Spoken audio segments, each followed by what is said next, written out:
Welkom. Vandag duik ons reg in 'n splinternuwe uiteensetting, spesifiek aan mekaar gesit vir jou jaar 3 stofferingtoets wat op die 9de Junie by Magalies Spesiale Skool plaasvind.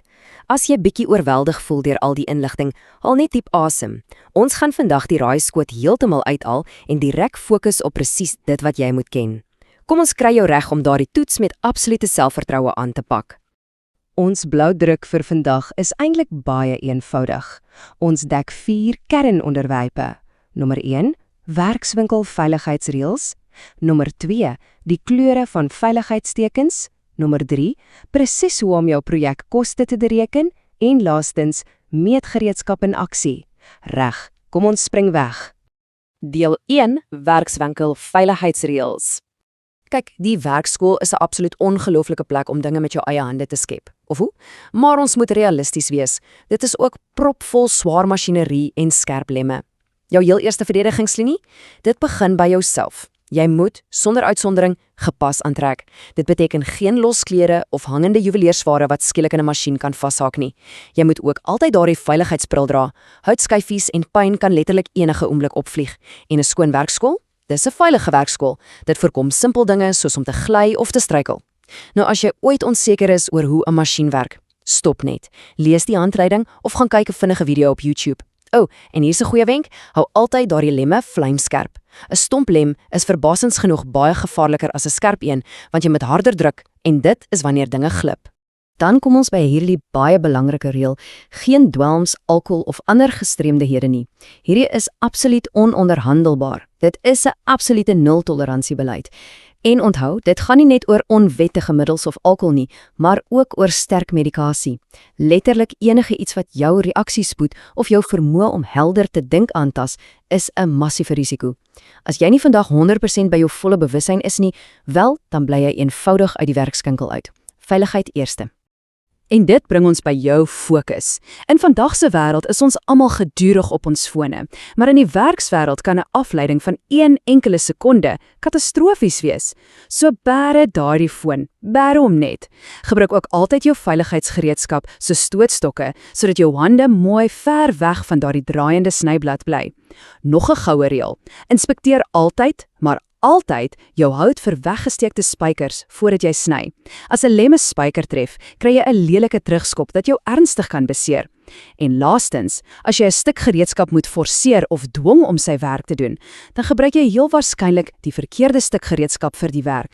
Dit bring ons by deel 2, die kleure van veiligheidstekens. As jy by 'n werkskool instap, moet jy die omgewing onmiddellik kan lees, asof dit 'n prenteboek is. In 'n noodgeval het jy mos nie tyd om lang sinne te lees nie, reg? Jou brein herken gelukkig kleure blitsvinnig. Groen, dit beteken 'n veilige kondisie, so dis waar jy dinge soos die noodhulpsakkie gaan vind. Geel skree letterlik vir jou: gevaar, pas op. Dink byvoorbeeld aan hoëspanning elektrisiteit. Rooi is natuurlik die universele kleur vir vuur- en brandbestrydingstoegerusting. En dan het ons algemene inligting, soos waar die toilette is, wat gewoonlik hulle eie standaardkleure het, tipies wit, swart of blou. Dis 'n briljante, vinnige stelsel. Nou, as jy volpunte in die toets wil kry, moet jy hierdie verskil soos die palm van jou hand ken. Rooi beteken verbode aksies. Dit is dinge wat jy beslis nie mag doen nie, soos byvoorbeeld om te rook. Rooi beteken stop, dis gevaarlik. Aan die ander kant het ons blou. Blou beteken verpligte aksies. Dit is die dinge wat jy moet doen voordat jy mag begin werk, soos om 'n harde hoed op te sit of jou veiligheidsbril aan te trek. So onthou net, rooi is moenie en blou is moet. Eenvoudig. Goed, kom ons skuif aan na deel 3, bereken jou projekkoste. Met ons veiligheid altyd in gedagte, stap ons nou die skepingsfase binne. Kyk, in stoffering gaan dit regtig nie net daaroor om 'n kramgeweer te kan hanteer nie. Jy moet 'n kop vir besigheid en begroting ook hê. Kom ons verbeel ons bou 'n klein opgestopte boksie. Hierdie is die presiese lys direk uit jou studiegids. Ons moet rekord hou van letterlik elke liewe item. En dis nie die hout wat R12 is of die materiaal wat R20 kos nie. Jy betaal vir goed waaraan 'n mens nie altyd dink nie, soos R50 se skuurpapier of selfs die R12.10 vir die elektrisiteit wat jou masjiene trek. Elke skroefie, elke scharnier, die spons van R16 en daardie krammes van R22, alles moet in ag geneem word as jy uiteindelik wil wins maak. En hier is die belangrikste deel vir jou toets. As jy al daardie individuele kostes bymekaar tel, is die magiese totale projekkoste wat in jou kop vasgebrand moet wees, presies R192. Maak gou 'n prentjie van daardie nommer in jou kop. 192, R192. Dit is die presiese som totaal vir hierdie projek. Moet dit verseker nie vergeet nie. En uiteindelik, deel 4, meetgereedskap in aksie. Om daardie projek van R192 werklikheid te maak, het jy natuurlik die presiese wetenskap van meting nodig.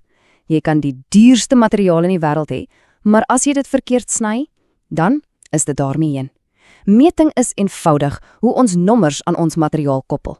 Ons begin heel basies met die betroubare staal in die haal. Sy hoofdoel in jou stofferingstoets is dood eenvoudig. Hy word gebruik om jou plat stofferingsmateriaal te meet. Dis lekker reguit, dis stewig en is net perfek vir daardie kleiner plat oppervlaktes. Maar wat maak jy as jy oorgaan na die groter strukturele dele van jou projek? Wel, dan gryp jy die staalmaatband. Hierdie ouetjie is spesifiek ontwerp om daardie langer afstande hoogs akkuraat te meet. Die lekker ding is, hy buig of knak nie maklik as jy hom oor groot lang planke of houtplaaie trek nie. Nou ja, ons weet mos almal dat in stoffering dinge nie altyd net mooi reguit en plat is nie, reg. Vir enigiets wat rond is, 'n mooi kurwe het, of as jy toevallig met klere werk, dan skakel jy onmiddellik oor na die buigsame plastiek maatband. Hy vou so maklik en perfek om die rondings van sê maar 'n stoel se armleuning, en dit verseker dat jy presies die regte hoeveelheid spons en materiaal afmeet.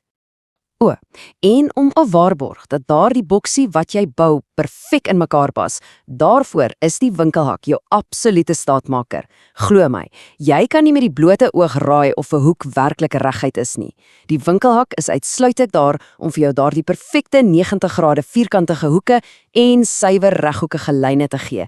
Dit is letterlik die verskil tussen 'n wankelrige boksie wat uitmekaar val en 'n regte professionele meesterstuk. Onthou ook altyd jou konteks wanneer jy jou eenhede kies. In jou toets moet jy weet watter eenheid by watter spesifieke taak pas.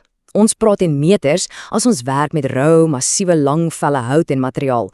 Ons gebruik sentimeters wat perfek is vir effens kleiner houtlengtes en planke, maar oomblik as jy werk met materiaal wat reeds gesny is of as jy hoogs spesifieke afmetings soek soos presies tot op die droppel waar 'n spesifieke skroefie moet inkom, dan werk jy altyd in millimeters. Dit is wat daardie fyn, akkurate detail waarborg. So, daar het jy dit. Jy het nou net deur die presiese uiteensetting gegaan vir jou jaar 3 stofferingtoets. Jy ken die belangrikste veiligheidsreëls, jy ken die klere wat lewens red in die werkskool, jy weet presies dat daardie projek jou R192 gaan kos en jy weet presies watter maatband om vir watter werk te gryp. So die enigste vraag wat nou regtig oorbly, is nie net of jy hierdie toets met vleiende vaandels gaan slaag nie, maar watter ongelooflike, veilige meesterstukke jy in die toekoms met hierdie einste kennis gaan bou. Die gereedskap is in jou hande, baie sterkte met die leer. Hallo julle, ek moet gou vandag deur die kramgeweertjie gaan vir julle om seker te maak julle is reg vir die toets. As ons gou vandag hier begin, dit sê stofferingsgereedskap, dit is die kramgeweer en dit is hoe jou kramgeweer nou sou lyk. Let net op dat jou kramgeweer ons noem dit net 'n staple gun, so dis net dit. Kyk, as ons hier begin dan bo, hier is jou uitlaatpyp deksel, dis waar die lug uitvloei soos wat dit deurgeskiet word. Dan vloei die ekstra lug uit daarso, die oortollige. Kyk, soos jou lyfie, dis wat jy vashou aan die kramgeweer en dan jou lugprop. Jou lugprop is waar die pyp aan gekonnekteer is om lug deur die staple gun of die kramgeweer te druk laat die krammetjies uit sal skiet. Reg, as ons hierso kyk, is dit jou hefboom. Jy druk hom om die magasyn oop te maak en in die magasyn gly dit op die gly-eenheid en in die magasyn self sit jy dan die krammetjies. Kom ons gaan net gou weer deur dit. So die hefboom druk jy om die magasyn oop te maak wat gly op die gly-eenheid oop en jy sit jou krammetjies daar binne en dan as jy uiteindelik die kramgeweer skiet, dan gaan die uitganggaatjie waar die krammetjies sal uitkom. Jy gaan dan die sneller hierso druk. Die sneller is wat gaan maak dat die krammetjies uitgeskiet word. Dan laaste as jy kyk hierso is 'n waarskuwing etiket. Dit help jou maar net om bewus te wees van die veiligheid rondom die kramgeweer. Ek hoop dit is alles en ek hoop dit help julle baie. Lekker leer julle.